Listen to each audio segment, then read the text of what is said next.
Hoy hablamos con Pilar Quintana, autora de La perra, Los abismos y ahora Noche Negra, una novela que nos lleva al Pacífico colombiano, donde Rosa, su protagonista, enfrenta la selva, la soledad y la posibilidad de que la violencia propia y ajena la devore. Pilar, bienvenida. Hola, qué bueno estar de nuevo aquí con vos, muchas gracias. Un placer, siempre que aparece una nueva novela de Pilar Quintana, hay como una atracción brutal por Ujú. leerte y por supuesto un placer hablar contigo. Así que vamos a hablar de esta nueva novela, como digo, de esta Noche Negra. Noche Negra sucede en apenas 4 días. ¿Tú querías trabajar con esa condensación de tiempo tan pequeña, tan intensa, por alguna razón? Sí, yo al principio tenía planeado que fueran 7 días porque quería que fuera una semana, como una, un tiempo más rotundo. Pero, hice una primera versión de 7 días, pero al leerla me di cuenta que era mejor condensarlo en menos tiempo Ujú. y dejar a los monstruos, no mostrar a los monstruos, sino terminarla un poco antes de que los monstruos hicieran su aparición más frontal. ¿Dónde está, si es que lo hay, una línea o una frontera entre lo real y lo imaginario de la novela?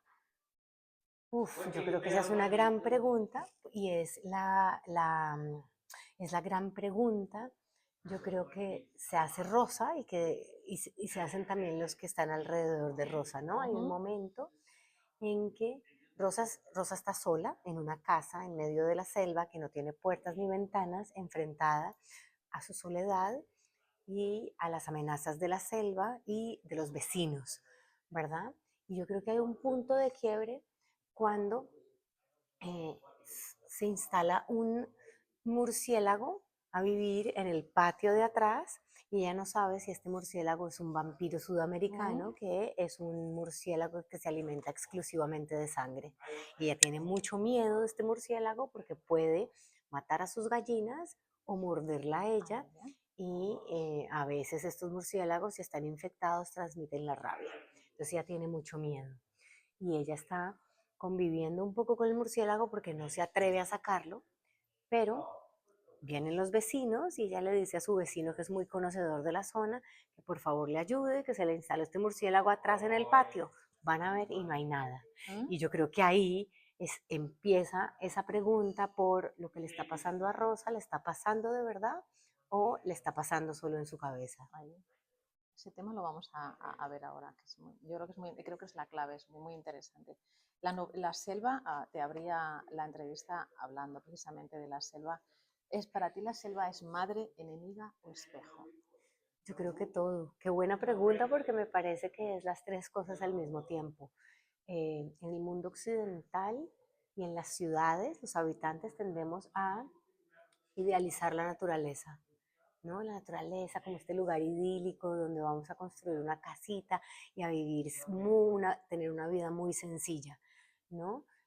La vemos como algo benévolo y maravilloso, pero la naturaleza también es terrible, ¿no? Ujú.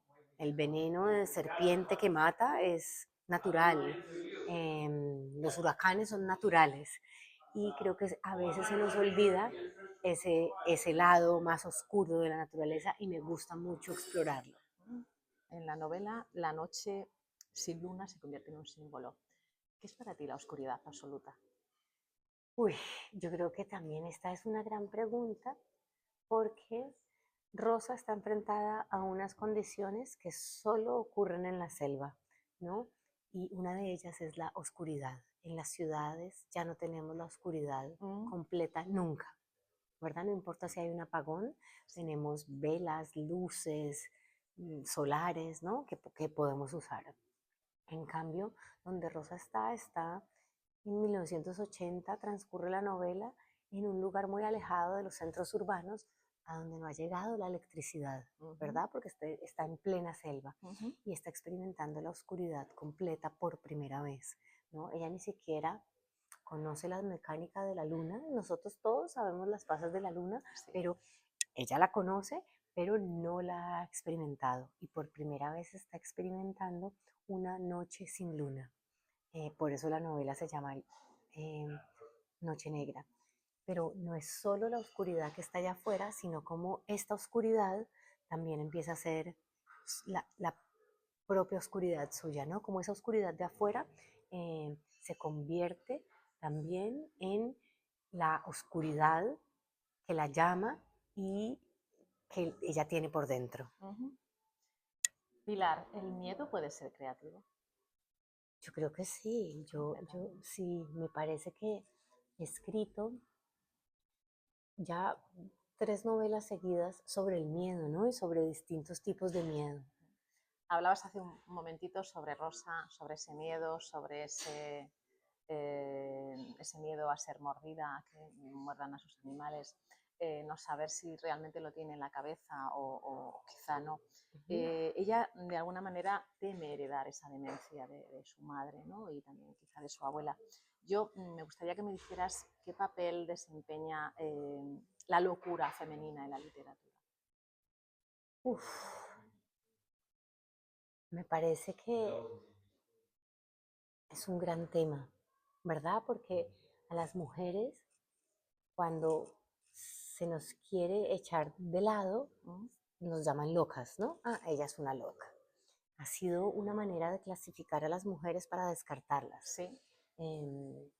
Y mira que hay en esta novela gótica hay un personaje siempre muy interesante que es la mujer loca, la que está encerrada en una torre, que el marido la encerró porque era una mala mujer o una loca. Y he querido explorar esa noción de la mujer loca, pero no desde esos lugares de la mujer que descartamos o la mujer que está encerrada en la torre y es una amenaza, sino penetrar el personaje desde esos mismos cimientos, ¿no? Desde su propio miedo a la locura, que creo que es un miedo que cargamos todos, pero especialmente quienes hemos tenido madres o abuelas que han sufrido o demencia senil o algún tipo de enfermedad mental. Por lo tanto, ¿te parece que da más miedo, más que la amenaza de los otros, las voces íntimas?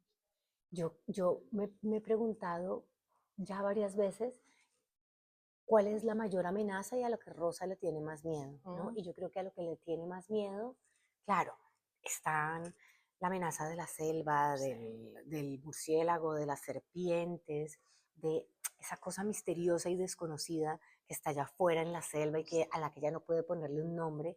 Está el miedo a los hombres, que es un miedo que experimentamos todas las mujeres desde la infancia, ¿verdad? En nuestras propias casas, en el transporte público, en la calle. Pero yo creo que el peor miedo de ella está en la soledad, y no por estar sola, sino porque está sola con su propia cabeza. Rosa pasa de ser víctima a ejercer la violencia. No sé si nosotros todos tenemos ese borde del abismo, que yo creo que es una cosa que te gusta utilizar mucho, ¿no? Siempre caminar ahí, en ese, hacia un lado o hacia el otro. Yo creo que es algo que tenemos intrínseco los humanos. La cuestión es cómo sabemos frenarlo, cómo no mostramos esa parte violenta, ¿no? Sí. Porque ella mata a un animal y ya es el primer ejercicio de violencia que hace, ¿no? Sí, claro, pero ella sabe que tiene esa violencia ahí y está empezando a sentir que si ella no usa esa violencia va a convertirse en presa, ¿verdad? Y que está caminando en ese borde, como bien lo decís, que pasa un poco también en La Perra y lo mismo en Los Abismos, ¿no? Son mujeres caminando en el borde diciendo, tengo una violencia adentro, cuándo va a salir y cómo va a salir y debo sacarla y por qué debo sacarla o no debo sacarla, ¿no? Eso es. Bien. ¿Dónde empieza el desamparo o dónde termina y dónde empieza la resistencia? Uy, es una gran pregunta, ¿no? ¿Qué es Rosa? Rosa es una mujer súper fuerte que desafió los roles que se le impusieron, ¿verdad? Ella decidió estudiar en la universidad en una época en que era más correcto que se casara y tuviera hijos y se dedicara al hogar, ¿no? Subió en su profesión sin ningún tipo de contemplaciones y a veces traicionando a quien le había tendido una mano, ¿no? Es la que en su relación de pareja, la que gana el dinero y la que tiene mayor fuerza económica y poder de decisión, ¿verdad? Sí.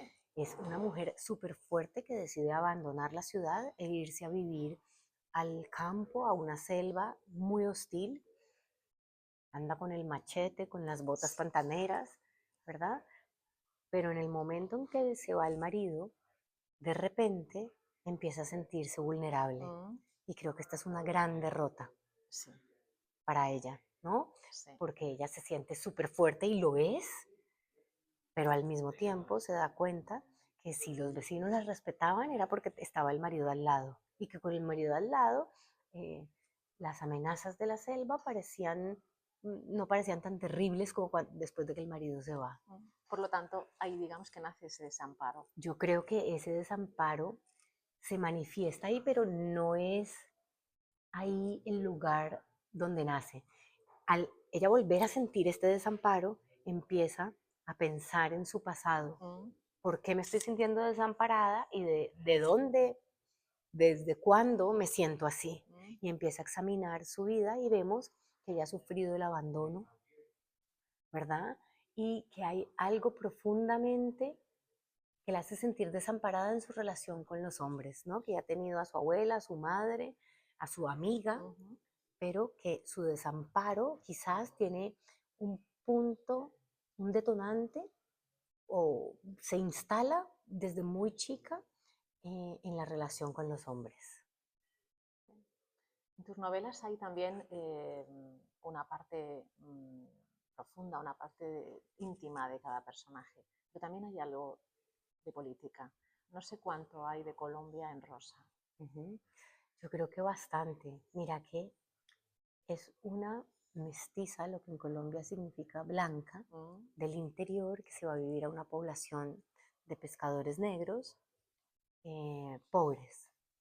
Y creo que hay una indagación también en la naturaleza del racismo en Latinoamérica, ¿no? En Colombia, cuando estábamos creciendo, nos decían que por nuestra sangre corrían sangre española, sangre indígena y sangre negra, y nos sentíamos que estábamos por encima del racismo. Y creo que últimamente las nuevas generaciones nos han abierto los ojos a que somos una sociedad profundamente racista, porque no es lo mismo ser una mestiza blanca de un centro poblado a ser una mestiza negra que vive en la selva, ¿verdad? Y Rosa, a quien su mamá y su abuela le han dicho que ella es la más blanca de la casa, se da cuenta que ella primero no es blanca frente a su marido irlandés, digamos, Sí. pero que sí es mucho más blanca que los pobladores de esa zona y que quizás ella arrastra un racismo que ella creía ajeno a ella y que solo pertenecía a la generación de su abuela, digamos. Hablas de que ese es el enfoque de las nuevas generaciones. ¿Cómo lo ves tú? Yo creo que hay un día que estamos empezando, no del todo, ni tanto como deberíamos, pero sí me parece que se ha abierto el diálogo sobre nuestro propio racismo, ¿verdad? En Colombia.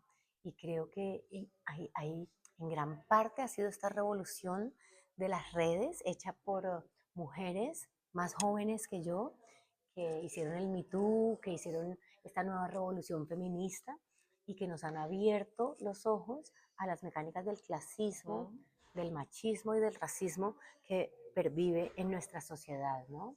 Y también creo que se mete otra parte política muy fuerte, y es que Colombia en 1980 estaba bajo el Estatuto de Seguridad. Durante la época de la violencia, Colombia vivió casi que permanentemente en estado de sitio. Y durante los años 80, cuando la guerra se agravó, el gobierno puso encima del estado de sitio un estatuto de seguridad que era básicamente otro estado de sitio, ¿no? Claro. Un estatuto para darle más poder a los militares. Y entonces es la novela sin que ese sea el tema principal, pero transcurre en esa época. Y es una personaje que se siente cercada, que está como estado de sitio por la selva y por los vecinos, viviendo en un estado de sitio dentro de un estado de sitio, ¿no? Ujú. ¿Cuándo fue la última vez que sentiste miedo? Yo creo que yo siento miedo todos los días, ¿no? ¿A qué Me tienes miedo? tengo miedo a todo, al avión, ¿no? Cuan- a que se caiga el avión, a dejar huérfano a mi hijo, a que mi novela no guste, a hacerlo mal en una entrevista. No tengo miedo a casi todo.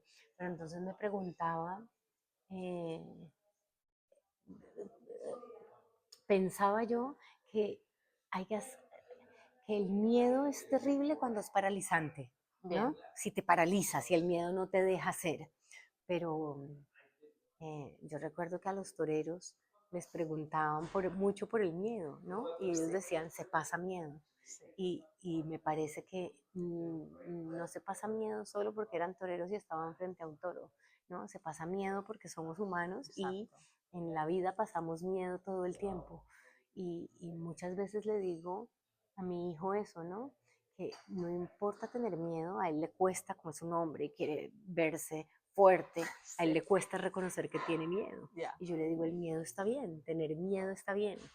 Lo que debemos evitar es que ese miedo no nos deje actuar y nos paralice. ¿Y qué te parece que es más difícil de afrontar, la violencia extrema o afrontar, valga la redundancia, a tus propios fantasmas?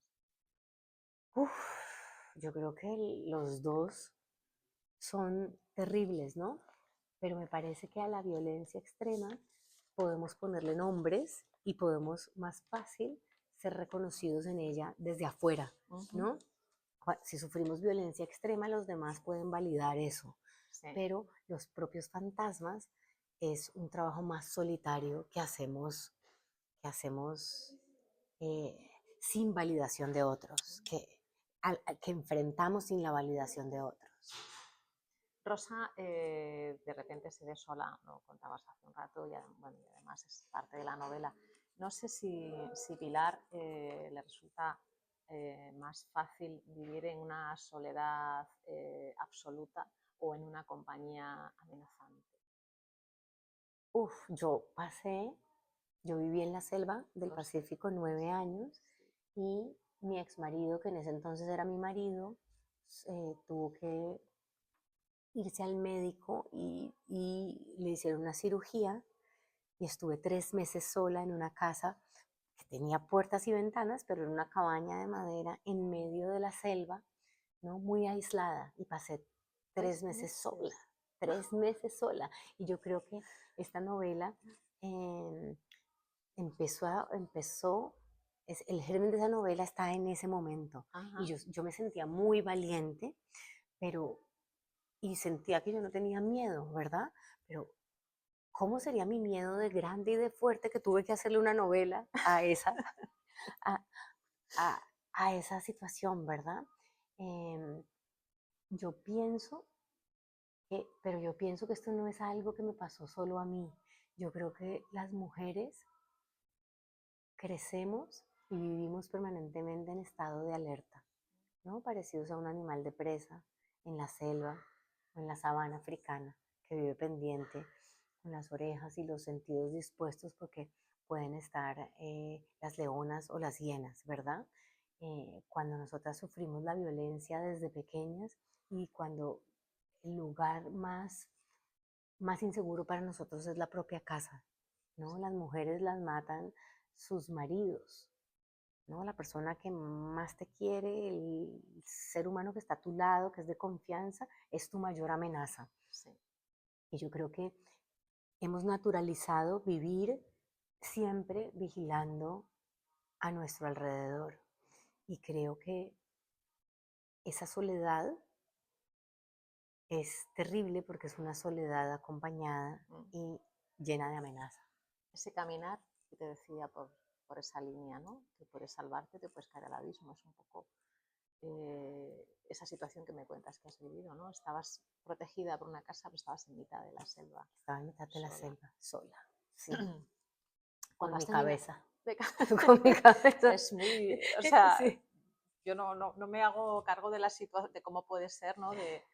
pero solamente pensar que estás en un sitio en el que estás sola, no por el hecho de estar sola, porque sola tiene muchísimas connotaciones, pero estar sola en la selva, o sea, todo lo que venga puede ser malo, incluso una presencia humana, Sí, que a veces es peor que una presencia de un animal, ¿no? claro.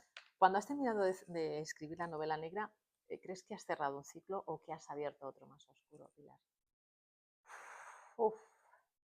Mira que Noche Negra pertenece a un universo narrativo que es el mismo universo narrativo de La Perra. Sí. En La Perra, la protagonista se llama Damaris y ella cuida una casa, que es la casa de los reyes, pero de vez en cuando va a limpiar otra casa de unos vecinos. Esos vecinos son Rosa y Jim, ¿no? La Perra transcurre muchos años después, Sí. y este es el origen de Rosa y Jim, cómo llegaron a vivir y por qué llegaron a vivir a ese lugar. Y yo vengo trabajando con este universo desde hace varios años porque a él pertenecen no solo La Perra y Noche Negra, sino también un cuento que está en una antología de cuento colombiano que se llama, la antología se llama Puñalada Trapera, el cuento se llama Las rumbas son palo muerdo. Hay otro cuento que está publicado en una revista que se llama El Malpensante, que lo pueden encontrar online, que se llama Huesos y Pelo, que pertenece también a ese mismo universo narrativo. Y yo, todos los personajes que están alrededor de Noche Negra, como los que están alrededor de los protagonistas de Noche Negra y alrededor de los protagonistas de La Perra, yo los conozco y tienen su propia historia. Y poco a poco, durante un periodo de más de 10 años, quizás 12 años, he venido trabajando con ellos. Entonces yo todavía no sé si este ciclo de novelas y cuentos de la selva esté cerrado. Y también me he preguntado si lo que exploro ahí es lo mismo desde diferentes puntos de vista, ¿no? Y es nuestra propia animalidad, que en últimas es nuestra propia violencia. Así es. Pues Noche Negra, Pilar, un placer. Muchas gracias. Gracias a ti.